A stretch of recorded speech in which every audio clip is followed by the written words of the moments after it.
The Wuhan virus is not just taking lives, it is taking livelihoods too. The pain will last long after the pandemic is over. The global economy has been battered. Our cover story tonight is about the fate of Indians in Gulf countries. Why them? Because they may have to return without jobs. Let me explain this. The world is bracing for a recession, a double recession some say. Salary cuts and job losses are a reality already. Oil prices dropped again today by 21%. While all economies are being hit, the oil economies will be the worst sufferers. Countries in the Gulf, they're bleeding. And the impact will be felt by those who drive these economies, Indian expats. Indians working in the Gulf face tough times ahead because the Gulf economies are staring at a crash. For West Asia, this crisis is a twin shock. They're struggling due to two reasons. One, the shutdown of the global economy, and two, the plummeting prices of oil. There is no demand. Oil prices have hit rock bottom. There is a cash squeeze. Take a look at this. This website is tracking the live status of tankers worldwide. The red dots that you see, these are anchored tankers. They're carrying oil. They have no destination to reach because there are no takers for oil right now. People are not buying. So thousands of oil tankers are filled up with nowhere to go.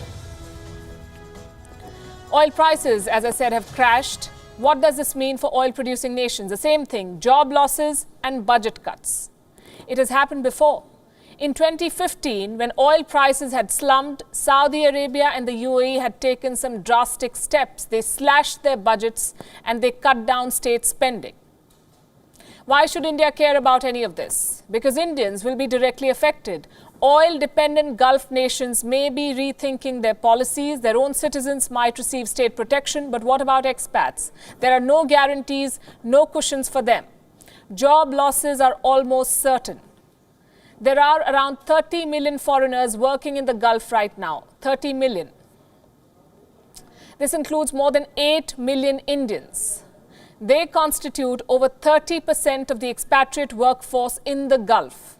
A large number of Indians in the Gulf are laborers. According to one estimate, around 50% of them are unskilled. 30% are semi-skilled. The region is one of the largest sources of foreign remittances for India too. More than $78 billion was sent from the Gulf to India in the year 2018. Once the job losses begin, the laborers will be the hardest hit. For them, their entire life and livelihood in the Gulf depends on a job. According to a Bloomberg report, job losses will compromise everything, from immigration status to the ability to open a bank account, to rent an apartment, or even get a phone connection.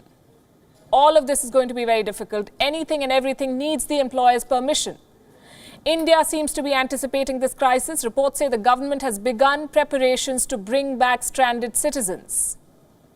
If the lockdown in India is not extended, flights could begin after the 3rd of May.